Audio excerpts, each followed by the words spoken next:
boa noite, pessoal, muito bem-vindos à nossa maratona Bastidores Médicos. Eu sou Ana Rosa Sprenger, sou dermatologista aqui do Dr. Staff, e hoje eu tenho a honra de receber dois convidados muito especiais, o Celso Guimarães e a Juliana Castro. O Celso é contabilista e a Juliana é advogada, e hoje nós vamos falar sobre um assunto muito importante, a rescisão de funcionários, que é um assunto assim muito delicado. Geralmente ele é um assunto que normalmente demanda bastante estresse na hora da gente fazer a rescisão.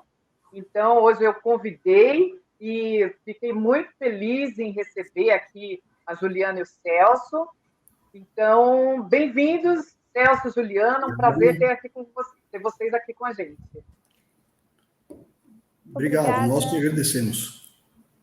É um prazer estar aqui com você. Acho que, Celso, eu não sei... Ai, desculpa, Juliana, te cortei. Você estava falando? Eu estava só agradecendo o convite para participar desse evento maravilhoso com vocês.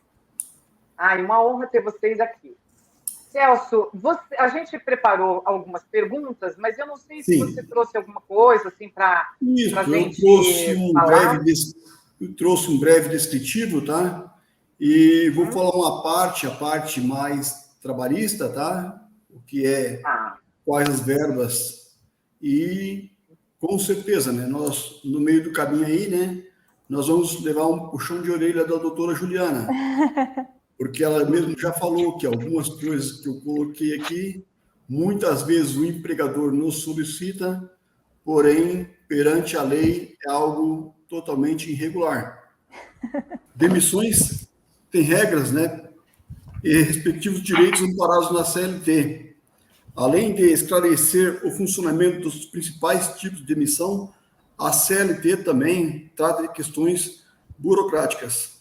A demissão sem justa causa, por exemplo, garante uma série de verbas rescisórias ao empregado. Um empregado pode ser desligado da empresa em que trabalha por vários motivos.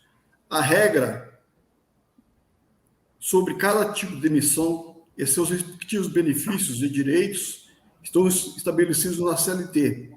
Lá o empregador encontra todas as bases para realizar o procedimento de dispensa, incluindo arcar com as principais obrigações, tais como horas extras, valor pago pelos dias trabalhados, aviso prévio, 13º salário, férias e multa do fundo de garantia. Além de esclarecer o funcionamento dos principais tipos de demissão, a CLT também trata de questões burocráticas, como os exames médicos demissionais, baixa na carteira de trabalho, assinatura dos termos e documentos, entre outros processos necessários para a realização do desligamento de um colaborador. A seguir, veja quais tipos de demissões, quais a diferença entre essas modalidades e regras de cada uma. Aproveitando já, como já puxei aqui o exame médico, entrou agora, né, a partir de janeiro, a obrigatoriedade das empresas do anexo 3 do E-Social, onde todas as admissões que ocorrerem, os empregados têm que fazer o exame médico admissional antes mesmo de começar a trabalhar. Porque antes, quando não tinha o E-Social, muitas vezes esse exame médico era feito até mesmo após o empregado começar a trabalhar. Hoje não, mudou o processo. A empresa na qual é feito todos os exames médicos admissionais e periódicos, ela envia primeiro para o E-Social essa admissão, para depois a gente colocar os dados do empregado enviar para o E-Social. Então, vamos voltar aqui. Demissão por justa causa, demissão sem justa causa, pedido de demissão por parte do funcionário, acordo entre as partes, que a doutora Juliana é totalmente contra, né? E demissão consensual. Demissão por justa causa. Quando o empregado comete alguma falta grave, como descumprir alguma norma da empresa ou infringir alguma cláusula do contrato de trabalho, pode ocorrer a demissão por justa causa. Nessa categoria de dispensa, o colaborador perde grande parte de seus direitos. Ele será pago apenas pelos dias trabalhados no mês, além de receber férias vencidas com abono constitucional. O prazo para pagamento dessas verbas é até o 10º dia após a comunicação do desligamento. Importante ressaltar que a empresa não pode especificar na carteira de trabalho o motivo de demissão. A doutora Juliana, então, vai explicar um pouco mais sobre essa demissão por justa causa. Ok, obrigada, Celso. Então, sobre a demissão por justa causa, ela está prevista na CLT no artigo 482. E é uma modalidade de rescisão que é muito sensível, é muito delicada a aplicação dessa modalidade rescisória. Por quê?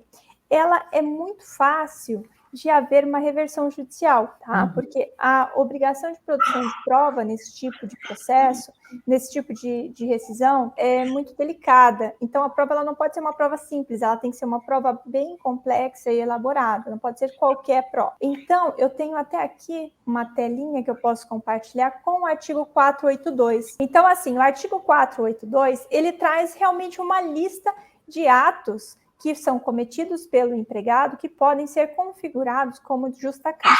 Então, ali a gente tem da linha A até a M, que são vários tipos de práticas de atos faltosos do empregado. Então, a gente tem ali desde improbidade, na letra A, né, tem incontinência de conduta, tem desídia na letra E. É muito importante ter esse artigo.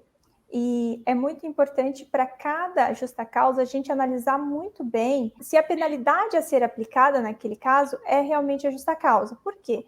Até chegar na dispensa por justa causa, nós podemos passar por outras sanções disciplinares. Então, cada caso é um caso e nós vamos ter que avaliar a situação para ver qual a gravidade da conduta praticada pelo empregado. Por exemplo, nós temos a linha E, que fala sobre desídia. A desídia, ela pode ser configurada por atrasos habituais no trabalho, mas não é um atraso que configura uma justa causa. Então, para a gente ter uma aplicação de justa causa, por exemplo, por desídia, nós precisamos ter, se for o caso, se a desídia for o caso de um atraso, por exemplo, nós temos que ter todo um histórico de sanções disciplinares aplicadas anteriormente para poder chegar na justa causa, tá? O que não significa que, assim, mas o empregado cometeu uma falta grave, muito grave, né? E eu não posso aplicar justa causa se eu não tiver aplicado uma advertência. Por exemplo, o empregado nunca cometeu nenhum tipo de prática de alguma infração, nunca cometeu, mas no dia Ju, que cometeu... precisa haver um tempo de intervalo, por exemplo, tem que ter no mínimo 6 meses de repetidas advertências com relação ao mesmo motivo, não? Não, nós não precisamos ter uma regra de número de advertências, de número de suspensões, não precisamos ter uma regra de meses ou dias ou anos, né? Você precisa saber, primeiro, a gravidade da situação. E a repetição, por exemplo, o empregado atrasa hoje, é uma coisa muito importante. Qualquer sanção disciplinar que o empregador vá aplicar na clínica, toda vez que for aplicada, ela tem que ser uma medida imediata, desde uma advertência verbal até a justa causa. Então, ele chegou atrasado hoje, tem que aplicar a advertência hoje, tá? Mas ele faltou ao trabalho, ele não compareceu, ele não justificou. Eu posso aplicar uma advertência por escrito nele? Sim, não daqui uma semana. Eu posso aplicar no dia seguinte. E como você sugere essa advertência, Ju? Advertência escrita? Bom, aí vai precisar ter um modelinho, né? Não sei até se o Celso... Como que funciona, Celso? A contabilidade tem? Na verdade, quando o pessoal me solicita, né, eu mando um modelo de advertência, né? E deixando bem claro, né, com a pessoa que vai estar recebendo esse modelo, né? Para tomar muito cuidado com o que vai descrever nessa advertência, tá? Eu já mando um modelo já pronto, né? Tendo em vista vossas faltas ocorridas no dia tal, né? Vimos por meio dessa advertido que na incidência do fato aplicaremos penalidades mais severas de acordo com a lei. E simples, né? Algo bem simples e sucinto, né? Eu acho que, assim, tem algumas coisas que são essenciais que estejam nesse termo. Ele é um termo simples, mas, assim, a descrição do fato. Então, o empregado teve um atraso, teve uma falta, ele discutiu com outro empregado na hora do trabalho, ele chegou bêbado, compareceu bêbado ao trabalho, né? Isso também é uma falta grave.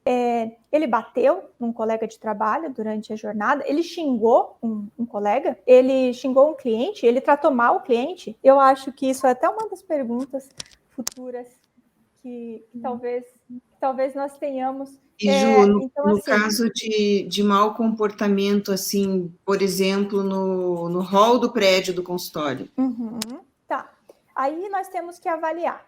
Esse empregado está chegando ao trabalho, está chegando para começar a trabalhar, está saindo do trabalho, está no horário de intervalo, está no ambiente de trabalho, tá? Porque uma justa causa, ela pode ser configurada, inclusive eu tive um cliente que teve uma situação essa semana, eles receberam um vídeo e aí vem uma outra situação. O fato tinha acontecido, desse meu exemplo, tinha acontecido no dia 13, mas o fato chegou ao conhecimento do empregador no dia 24. Então, o que nós também temos que levar em consideração quando a gente for aplicar uma sanção disciplinar é que ela é imediata, mas do conhecimento do empregador. Não é porque o empregado cometeu uma falta grave há 2 meses atrás e nós não tínhamos conhecimento, nós não podemos aplicar a sanção agora. Então, se você tomou conhecimento hoje, mesmo que o fato tenha acontecido há um mês, há uma semana, nós conseguimos aplicar a medida de forma imediata. O que nós não podemos é saber, deixar e depois aplicar, tá? Mas esse exemplo que eu estava mencionando, então, 2 empregados, eles brigaram fisicamente, mas eles estavam num ponto de ônibus fora do ambiente de trabalho. Contudo, o local era filmado e ambos estavam uniformizados, tá? Então, assim, foi uma falta grave. Como os dois não tinham histórico de sanção disciplinar anterior, não foi aplicada a eles justa causa pelo fato, foi aplicada uma suspensão, mas eles cometeram uma falta grave mesmo fora do ambiente de trabalho. Eles estavam trajados, eles estavam uniformizados, estavam na rua, num ponto de ônibus, e brigaram. Depois eles discutiram na empresa quando retornaram, porque eram motivos de trabalho, mas ainda assim, houve prova da briga, houve a caracterização, né, o uniforme da empresa, em razão disso eles sofreram uma sanção disciplinar. Então, no hall de entrada do prédio, se tem qualquer vinculação com o trabalho, a gente pode sim aplicar uma sanção disciplinar, que nós temos que sempre ter a medida dessa sanção, né? Sabe, Juliana, uma dúvida que eu tenho, o fato de você postar vídeos no TikTok ou em outro lugar, dançando com o uniforme da empresa, sem autorização, mesmo que não atente contra a honra, sei lá, mas você fazer uma própria propaganda, buscando seguidores no Instagram ou no TikTok, usando o uniforme da empresa ou usando as instalações da empresa, usando o equipamento da empresa, sabe? Então, assim, usando o ambiente de trabalho, usando o equipamento do trabalho para fazer postagens em redes sociais, nós podemos aplicar, sim, uma sanção disciplinar. Agora, está em casa usando o uniforme da empresa, nós temos que pensar em fazer daí um termo lá, quando a gente faz o fornecimento do uniforme, em limitar esse uso, tá? Então, por mais que o empregado possa vir trajado, voltar para casa já usando o uniforme, não seja obrigado a usar o uniforme só no ambiente laboral, nós temos que colocar ali, incluir no termo de fornecimento de uniforme essa limitação de uso, então, que não pode usar para fazer vídeos, para lazer, né, que não pode sair almoçar com a família no domingo usando o uniforme da empresa, já que é seu repouso semanal remunerado. Então, colocar essas limitações ali, tá? Mas, se nós temos uma formalização disso, nós podemos sim aplicar uma sanção disciplinar pela violação. Agora, o que me preocupa é a empresa não ter nenhum tipo de formalização, né? E aí o empregado acaba fazendo o uso, né, gravando um vídeo, e como que nós vamos punir esse empregado que não deixou de trabalhar para fazer, não usou nenhum equipamento da empresa para fazer, estava no ambiente doméstico, mas a gente não formalizou que ele não podia utilizar o uniforme ali. Então, a gente vai punir por uma regra que não existia, porque isso, como o rol da CLT, né, desse artigo 42, ele é uma lista, então a gente não pode incluir possibilidades ali. Para a gente seguir, nós temos que incluir o empregado dentro de alguma coisa dessas possibilidades, não podemos incluir novas possibilidades. E aí, só por usar uniforme e dançar, não expondo a empresa de forma pejorativa, né, ou vulgar, que vem atentar contra a honra e a dignidade da empresa, eu não vejo como uma infração, a não ser que nós estejamos isso formalizado já previamente, de que não é permitido fazer. E, Juliana, qual que é a diferença de suspensão e advertência? Como que a gente caracterizaria cada infração, né, em qual das categorias, assim? Então, a suspensão ela é uma medida mais grave, né? Porque a advertência ela vai ser por escrita ou ela vai ser uma sanção verbal, né? Então você pode advertir verbalmente, a primeira vez que o empregado comete uma falta grave, por exemplo, você chega e conversa, orienta para que não faça mais. Agora, a advertência escrita, você vai aplicar aquele termo simples, nesse termo a gente vai descrever o fato, vai descrever a linha do artigo 482 que o empregado veio a violar, de uma forma muito simples, ele vai assinar que está ciente daquela orientação. A suspensão, ela vai suspender o contrato de trabalho por determinado número de dias. Então, digamos lá que seja uma suspensão de 3 dias. Então, 3 dias de contrato suspenso são 3 dias sem receber o pagamento inerente àqueles dias de suspensão. Então, já vai, além de fazer com que o empregado não compareça ao trabalho, vai fazer com que ele sinta no bolso, né, a penalidade aplicada pelo empregador. Então, vai acabar sendo uma coisa mais incisiva, né, na punição. Mas quando saber que eu aplico qual das duas modalidades de punição? Tá. Então, primeiro, nós temos que analisar 2 coisas. A frequência de reincidência no fato ou a gravidade do fato. Então, faltou uma vez, aplicou a advertência escrita. Faltou mais uma vez ou chegou atrasada mais uma vez. Porque faltar e chegar atrasado, não justificando nenhuma das duas, é desídia da mesma forma. Então, faltei, aplicou a advertência por esse fato. No outro dia, teve um atraso lá de 30 minutos sem justificativa. Apliquei mais uma advertência. Na próxima semana, tem mais uma falta sem justificativa, tá? Então, assim, ele reincide no fato, né? Ele está praticando o mesmo ato, então, está sendo desidioso no desempenho das atividades e reincidindo na desídia. Então, você pode chegar na suspensão. Agora, compareceu embriagado ao trabalho. Chegou bêbado para trabalhar. Chegou bêbada para trabalhar, né? Qualquer um dos empregados.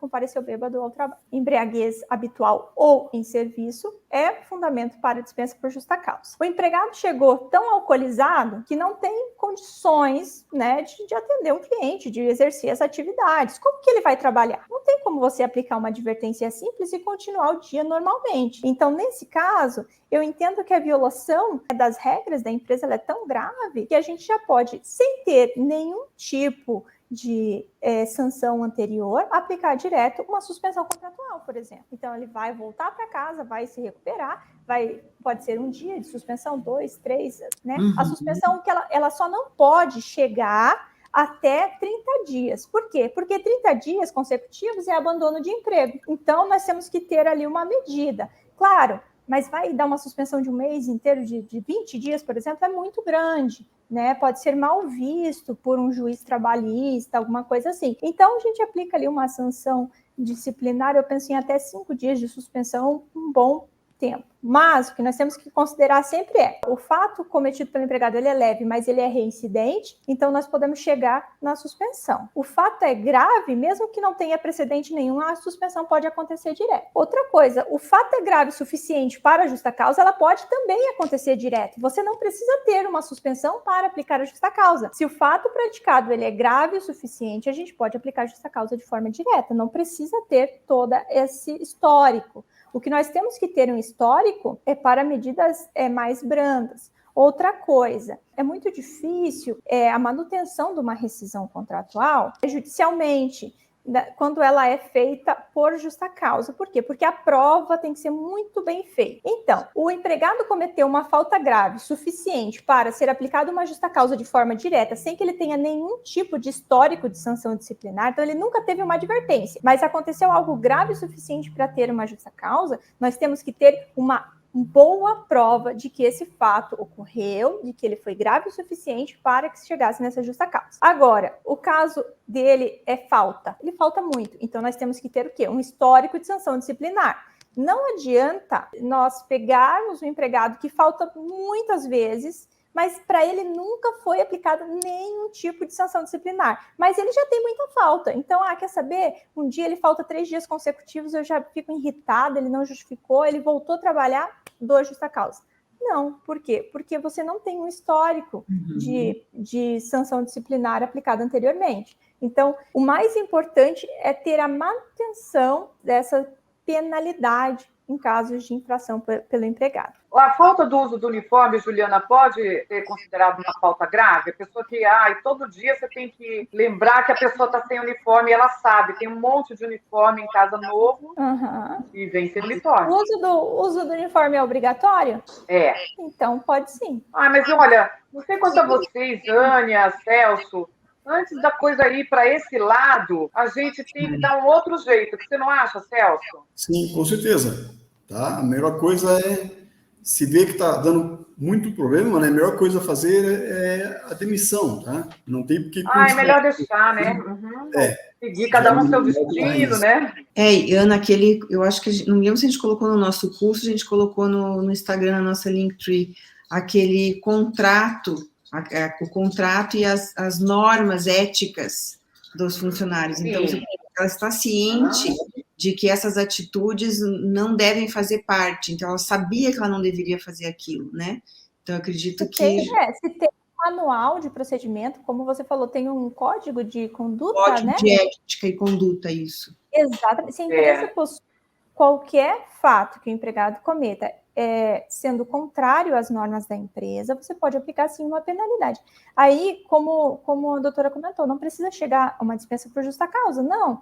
Você infringiu a primeira vez, conversa com o empregado. É uma advertência verbal.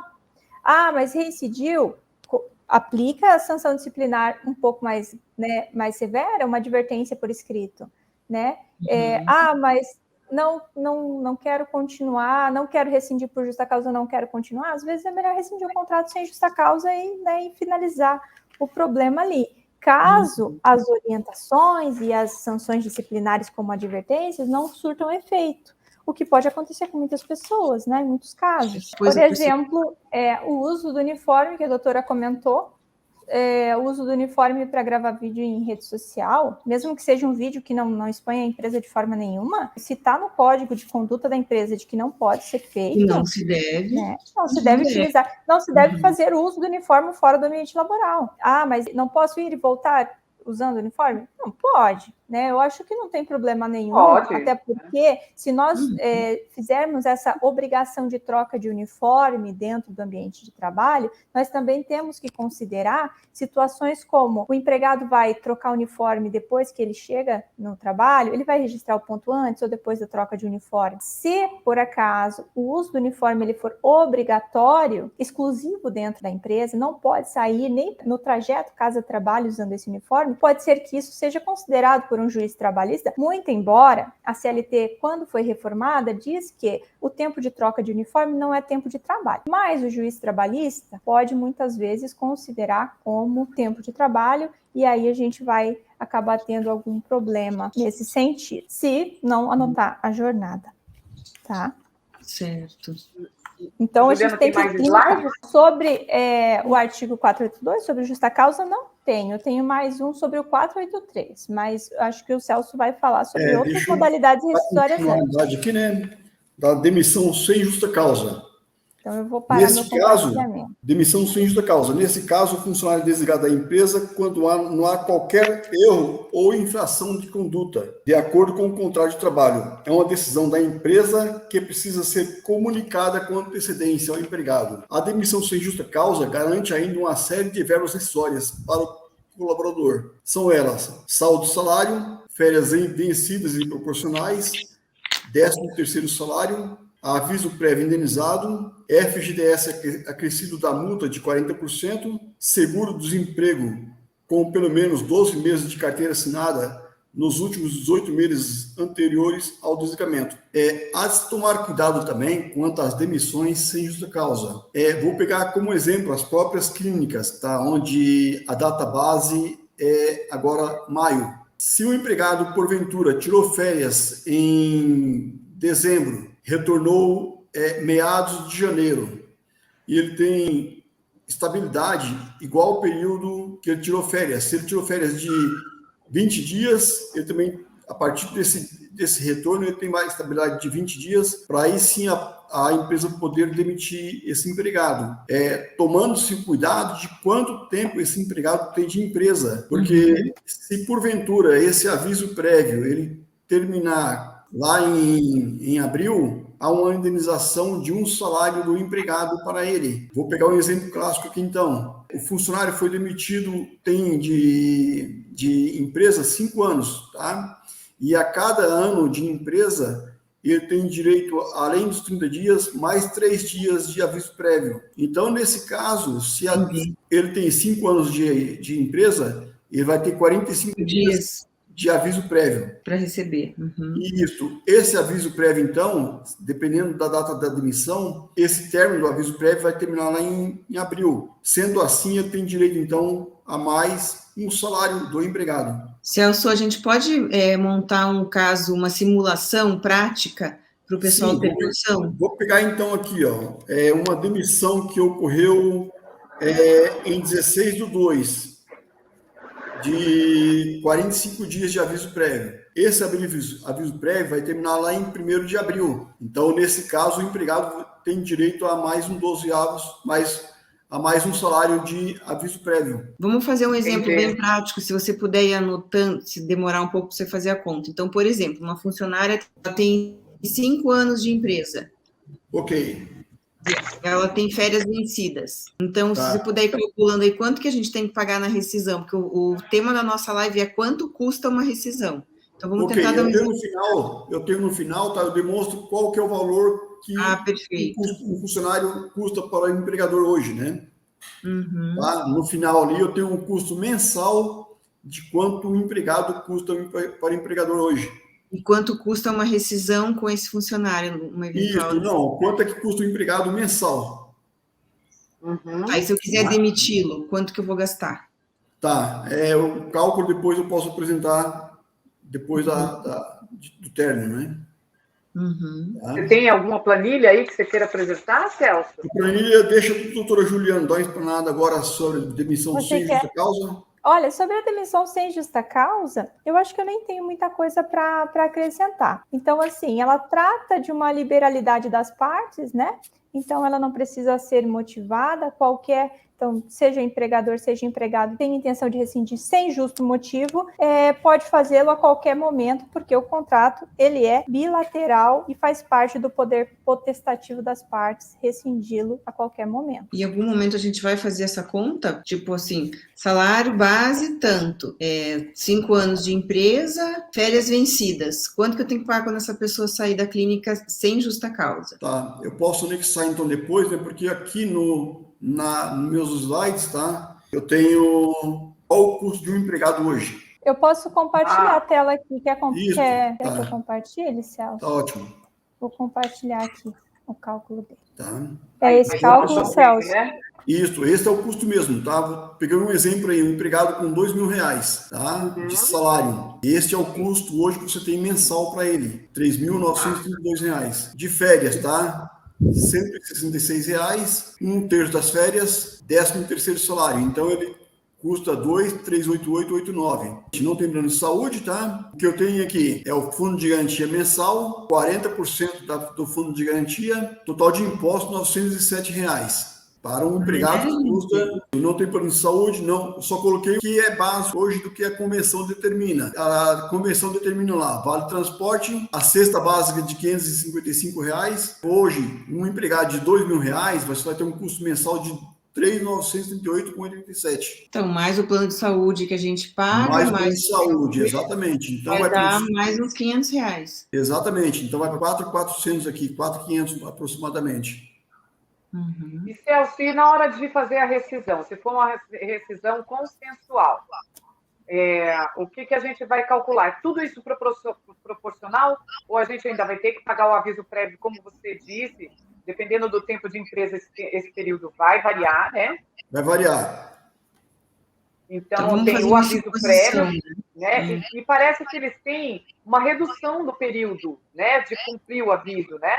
E cada vez que eu vou fazer uma rescisão, tá aqui, ela ia cumprir aviso até tal data, mas aí ela só vai cumprir até tal data por causa de, sei lá, acordo, sei lá, que lei. Não, o ela acordo... só cumpre... O aviso prévio... Daqui a pouco eu falo sobre ele também, tá? Porque é a nova modalidade de acordo. Então, é uma modalidade nova, né? E tem a modalidade, ainda bem que eu estou bem longe da doutora Juliana, né? Que é onde a maioria dos empregadores fazem, né? Que é o acordo entre empregado e empregador, tá?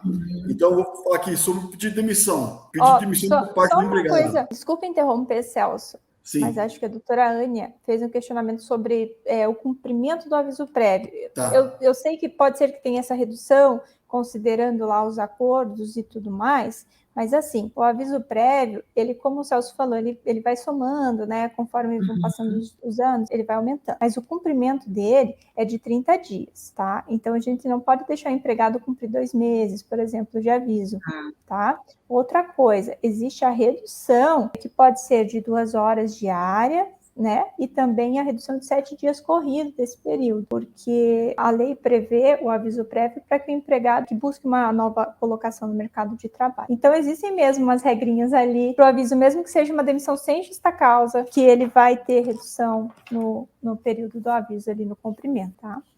Gente, então, na rescisão, né, salarial, por que fica tão caro quando a gente fala assim, não, o que eu devo é o proporcional ao que a pessoa tem para receber, e por que fica tão caro? Na hora de você pegar aquele papel lá, você quase cai de costas. Porque é o seguinte, o que eu sempre sugiro para as pessoas, tá? Férias, 1/3 das férias, 13º salário, eu até sugiro para os empregadores, tá? Que vá fazendo esse depósito mensalmente em uma poupança. Por quê? Se ele fizer uma previsão desses valores mensalmente e depositando lá, eu sei que eu tenho lá depositei o fundo de garantia mensal, então eu tenho lá de multa do fundo de garantia, férias, 13º salário, eu sei que esses valores, numa eventual demissão, eu vou ter que pagar. Vá fazendo esse depósito mensalmente, né? Em uma poupança, para que o susto não seja tão grande assim, né? Seguramente ele tem uma previsão orçamentária para pagar esse valor. Como você orientou ali, então todo mês eu recolho uma parte das férias, recolho o que é inerente ali à multa do FGTS e a parte inerente ao 13º salário. Se chegar no fim do ano e não houve a rescisão contratual desse empregado, o 13º já vai estar guardado, ele já vai estar previamente reservado. Então, exatamente, não vai ter assim, aquele baque de pagamento de 13º dos empregados no fim do ano. Outra coisa também que é muito bacana é quando chega as férias. Então, o empregado chegou o mês de usufruir de férias, as férias já vão estar previamente guardadas. Então, não precisa ser só a rescisão contratual. Hoje nós não vamos ter uma poupança para cada empregado ali por anos a fio, né? Algumas verbas, sim, como a multa do FGTS, sim. Mas valores de férias e 13º anualmente vão ser pagos ao empregado. Então, nós vamos ter uma poupança ali que vai ser zerada a cada ciclo, né? E mesmo porque, né, hoje o rendimento de qualquer aplicação que você faça, tá? Ele dá maior do que o do fundo de garantia. Hoje o fundo de garantia não rende praticamente nada, né? Então, qualquer aplicação, mesmo que seja em poupança, ele vai render mais do que o próprio fundo de garantia. Aqui eu Vocês acham assim? Desculpa, pode falar, doutora. Vocês acham assim, isso aí está me deixando muito preocupada, sabe? Tá. Não que eu pretenda fazer demissão, mas, Celso, a gente tem uma colaboradora que custa que recebe 2 mil, ela custa 4 por mês. 4 mil, exatamente. Quanto você acha que essa colaboradora exige de poupança para essa eventualidade? Você vai ter que depositar no mínimo, tá? R$ 388, que é de férias, 1/3 das férias, 13º. Além desse valor, mais uns R$ 80 da multa do fundo de garantia. Porque é quanto de multa de fundo? Do salário? Não era 40%? 40% do fundo, né? Isso. É 40% do valor que ela já tem lá no fundo? Exatamente. Se você se pegar esses R$ 2.000, tá? Ela vai dar R$ 76,44 da multa do fundo de garantia. Então, você depositando ali fazendo uma previsão orçamentária, tá? De uns R$400 aproximadamente por mês. No final do ano, você não evita sustos, né? Isso considerando só a rescisão, né, Celso? Só o fundo de garantia. O que mais, né, você falou? A multa do fundo. Isso, mais férias e 13º. Isso, férias e 13º. Então, uns R$400 por mês, pelo menos, a gente tem que ter por funcionário nessa reserva RH, né? Exatamente. Se ela ganhar R$2.000. R$2.000. Então, é bastante, né, Celso? Para a atual situação hoje que nós vivemos, né? É bastante mesmo. Porque não é todo, então, mas isso é bom a gente saber, né? Porque eu já tive problemas assim, quando eu tive que fazer rescisão, a rescisão estava cara e eu não tinha reserva RH. E aí, quando eu comecei a fazer consultoria de gestão com o querido Jonatas Pinheiro, que está aqui com a gente no Instagram, um beijo, Jonatas. Ele me ensinou, vamos providenciar a sua reserva RH, né, Jonatas? Ele que me ensinou. Aliás, o Jonatas é um ótimo consultor de gestão. Se vocês quiserem, ele é super bom. Então, eu não tinha isso, mas eu não tinha ideia do valor, sabe? Eu tinha tanto medo, que eu ia jogando de medo de ficar sem empresa, entendeu? Então... Sim. E, Celso, então esse dinheiro é um cálculo para o ano, certo? Para o ano, exatamente. Então, se chegou nesse final de ano e eu não rescindi, quanto que eu gasto dessa poupança para pagar 13º?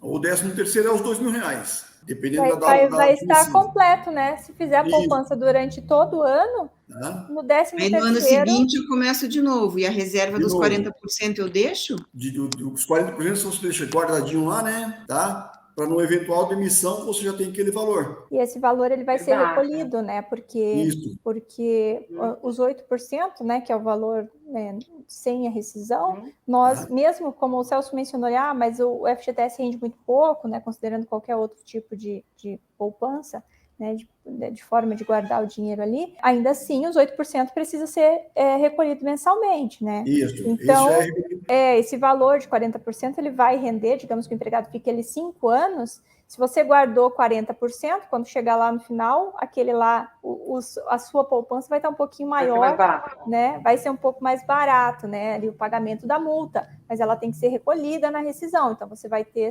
essa reserva já pronta. Uma coisa muito importante sobre rescisão, que vale a gente ressaltar, é que existe um prazo na CLT de 10 dias para o pagamento das verbas rescisórias, tá? Então, não cumprindo esse prazo, imediatamente aplica-se uma multa que é prevista no parágrafo 8º do artigo 477 da CLT, que diz que a um atraso superior a 10 dias incide o valor de uma remuneração do empregado. Então, se nós estamos falando do empregado que ganha R$2.000 por mês, nós teremos R$2.000 a mais nessa rescisão pelo fato de não ter cumprido os 10 dias de prazo. E há de tomar muito cuidado também, tá? Caso esse 10º dia caia no sábado, domingo, feriado, o ideal é até antecipar esse pagamento. Já que existem jurisprudências, né, que possam postergar. Pode pagar no primeiro dia útil, mas sempre, assim, o mais seguro é sempre antecipar. Antecipar. Todas eu lembro que o fundo de garantia vem separado para a gente pagar, depois vocês mandam um demonstrativo de todos os proporcionais que devem ser acertados no momento da rescisão, né? Outra dúvida, gente, onde a gente pode fazer a rescisão? Onde é legal? É legal a gente pedir para o colaborador fazer a rescisão no escritório de contabilidade, se houve alguma intriga, algum clima pesado na empresa, vocês acham que é viável, é legal fazer isso, a rescisão longe do ambiente de trabalho? Juridicamente, não vejo nenhum empecilho, pode ser feito sim, tá? Não vamos, assim, generalizar outro ambiente, né? Claro, né? Dentro do escritório de contabilidade ou do escritório jurídico mesmo da empresa. Então, a empresa é assistida por um escritório jurídico mensalmente, você pode, sim, fazer a rescisão contratual do empregado nesse ambiente, não tem problema nenhum. Então, nós temos que cuidar ali o ambiente que vai ser feita a rescisão, não fora de locais formais, né? Gente, a gente está chegando nos minutos finais aí da nossa live. Pois Vocês têm alguma outra coisa, Celso, que a gente não falou? Eu vou deixar então, porque o que eu ia falar é alguns outros motivos de demissão, né? Mas eu acho importante também, assim como a demissão por justa causa do empregador, eu acho bom a doutora Juliana falar também, a demissão por justa causa por iniciativa do empregado, aquela uma que o empregado entra com pedido de rescisão contra o empregador. É verdade, esse é um ponto muito importante. Exatamente. Eu vou até compartilhar a tela. Então, vamos ver os casos em que o colaborador pode solicitar a justa causa, não é verdade, Juliana? É isso mesmo. Então, possibilidades, nós acabamos de conversar várias possibilidades do empregador aplicar justa causa para o empregado. Mas existem possibilidades de o empregado aplicar justa causa. E é o artigo subsequente, é o 482 é do empregador e o 483 é do empregado. Então, ali ele também tem um rol taxativo, da mesma forma que é para o empregador. Então, existe uma lista de possibilidades de que o empregado aplique uma justa causa para o empregador. Mas o que nós temos que ponderar também, muito embora exista essa listinha ali de possibilidades, é que como é feita a regra para a empresa, também é feita para o empregado. Então, uma justa causa, ela nunca é sem prova alguma, ou um fato muito brando. Então, assim, a possibilidade de aplicação da justa causa para o empregador, ela tem que ser muito bem comprovada, o fato tem que ser muito grave ou ser reincidente, da mesma forma que é aplicada para o empregado. Então, ali nós temos várias alíneas também, até a G. Eu não sei se vocês conseguem ler ali o meu material.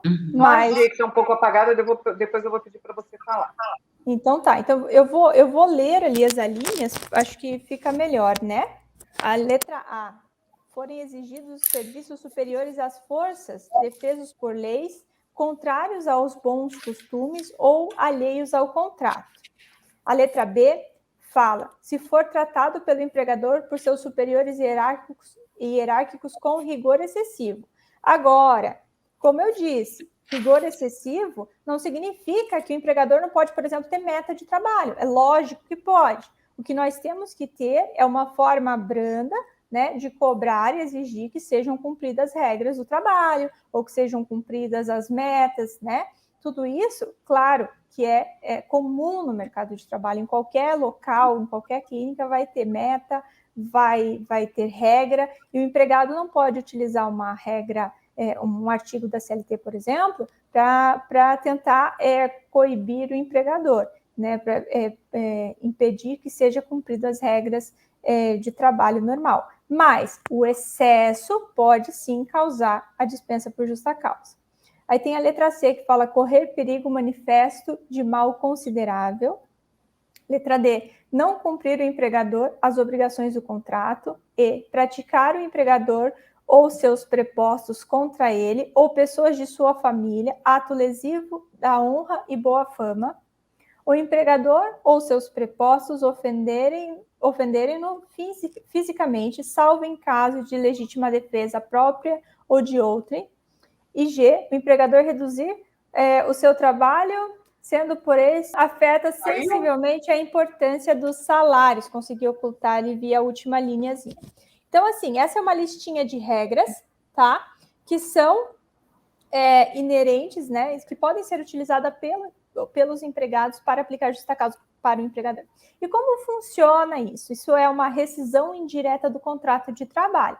Então, como funciona? Geralmente, o empregado entra com uma ação judicial para pedir que seja reconhecido judicialmente a rescisão contratual e aplicando ali o juízo, né, o juiz trabalhista, a rescisão do contrato de trabalho para o empregado. Aí, nesse caso, os encargos e as coisas que o empregador deveria pagar vai ser como uma rescisão sem justa causa. Rescisão normal. Uhum. Vai ser uma rescisão normal. Esse tipo de rescisão é uma rescisão geralmente judicial. Então, o empregado vai entrar com uma ação judicial e o juiz trabalhista é que vai decidir se foi ou não uma situação de rescisão por justa causa para o empregador, tá? Então, nós também temos que ter muito cuidado ao cumprir ali as regras contratuais. Doutora Juliana, fala um pouco também sobre o que está em moda muito hoje, né? O assédio. Assédio moral, Celso, você fala Isso, no moral, momento da rescisão. Moral, né? Porque você fala sobre assédio moral no momento da rescisão contratual?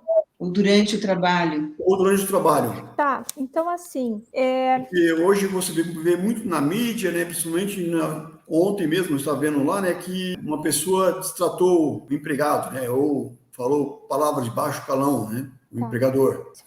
Se for considerar a rescisão por justa causa para o empregador, o assédio moral se enquadra ali nas alíneas previstas de justa causa, então pode sim, se for comprovado pelo empregado. Eu tenho hoje, assim, eu advogo para a empresa há muito tempo, então eu consigo visualizar um cenário em que o dano e o assédio moral ele é pedido por todos. Então, às vezes, o empregador ele realmente cometeu um fato muito relevante, realmente uma falta grave, um assédio moral, um dano moral, e o empregado realmente tem um dano ali, sofreu um dano. Mas, muitas vezes, o empregado ele acaba distorcendo também a forma de tratamento, por exemplo, como eu falei, pode cobrar metas, rigor excessivo, você grita, você xinga, você humilha o empregado, ou você só exige que seja cumprido o trabalho? Você tem, em todos os momentos, e aí a gente também tem que pensar, é só o dono da empresa que é o empregador, ou são todos os seus representantes, seus gerentes, seus supervisores, todos que têm um subordinado dentro da hierarquia da empresa, ele vai representar o empregador. Então, se eu tenho um gerente que tem um perfil assediador, cabe à empresa coibir esse tipo de prática. Então, aplicar treinamentos, né, aos gerentes, qualquer um que tenha algum subordinado ali, que tenha um treinamento para que se comporte de forma não assediadora, para que não acabe não tendo esse tipo de problema judicial, tá? Uma coisa que acontece muito nas rescisões é a alegação de dispensa discriminatória. O empregado pode alegar por diversas formas que a dispensa dele foi por discriminação, tá? E, Juliana, existe da empresa processar o funcionário ou ex-funcionário por algum tipo também de ou abuso moral ou alguma coisa que também se sinta lesado? É muito raro isso acontecer. Eu vou falar que na prática eu nunca fiz, eu nunca representei uma empresa que entrou diretamente com o processo. Situações que já aconteceram, que eu vivenciei, pode sim, tá? Doutora, pode sim a empresa buscar sua reparação por danos morais, dano material, né? Pode sim. Uhum. Agora, o que eu já fiz foi reconvenção dentro da própria ação movida pelo empregado. Então, o empregado comete uma falta grave contra o empregador, né? Ou causa algum dano ao empregador, e ele, além disso, ele entra com uma ação trabalhista, cobrando outros direitos, ou até alegando um dano moral para o empregador. Né? Uhum. E aí, dentro daquela ação trabalhista, a empresa faz uma reconvenção, então faz uma ação contrária, fala, olha, não, além da empresa não dever para você essa indenização, você deve para a empresa, e aí, dentro do próprio ação trabalhista, é feita uma reconvenção e ali cobrado os direitos da empresa também, tá? Mas, na prática, a gente vê muito pouco, tá? Muito pouco, considerando principalmente o número de reclamatórios que existem, né?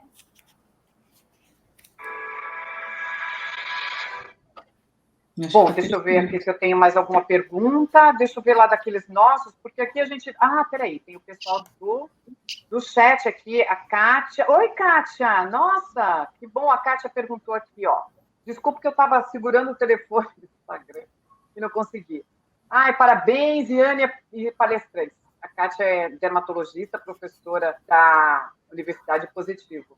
E a Luá, que é nossa amiga aí, super parceira, né? Que vocês conhecem bem ela. A gente, né? Lógico que deveria ser mais tempo, mas a gente não pode abusar, né? Dos palestrantes. Obrigada pela tua presença. Deixa eu ver se tem mais alguma pergunta que não pode ficar sem ser respondida.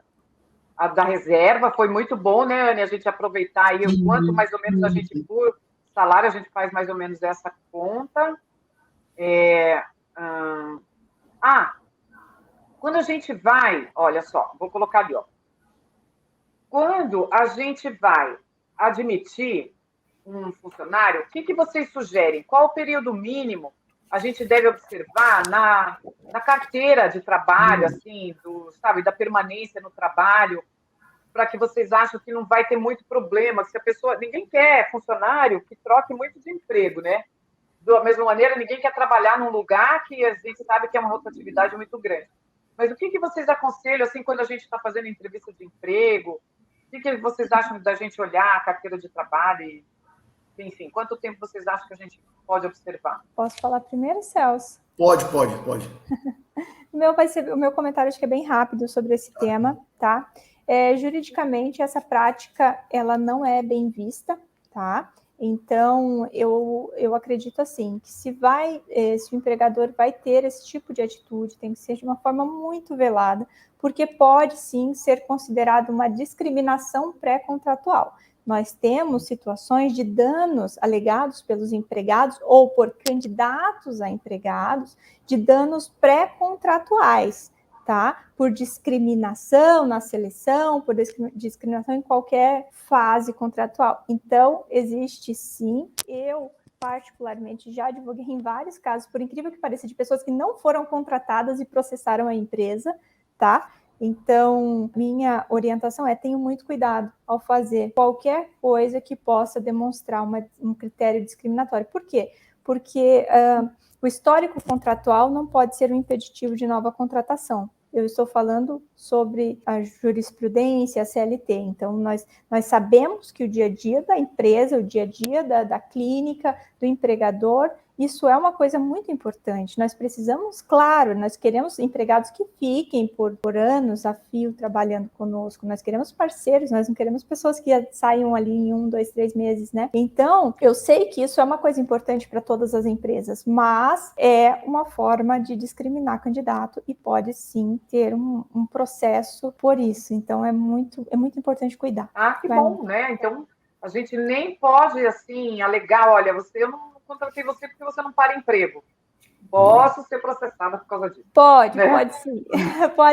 Pode ser. Por exemplo, não contratei você porque você não para emprego nenhum. Não contratei você porque você tem um monte de ação trabalhista contra empresas anteriores. Não podemos passar esse tipo de coisa e nem sequer, a regra é nem investigar esse tipo de prática do empregado, porque ele tem essa liberdade. Então, nós temos que ter muito, muito cuidado nisso. Gente, eu só tenho a agradecer demais. Que Muito noite obrigada. maravilhosa, né? A gente vai ficar muito feliz em receber esse material de vocês, a planilha. Eu adoro planilha, né, Ania? A Ana é das planilhas, eu não. Obrigada, gente. Obrigada de coração. Obrigada, Celso, Juliana, prazer. Valeu. Obrigada, Ania. Beijo, gente. Beijo, gente. Valeu. Tchau, tchau. Tchau.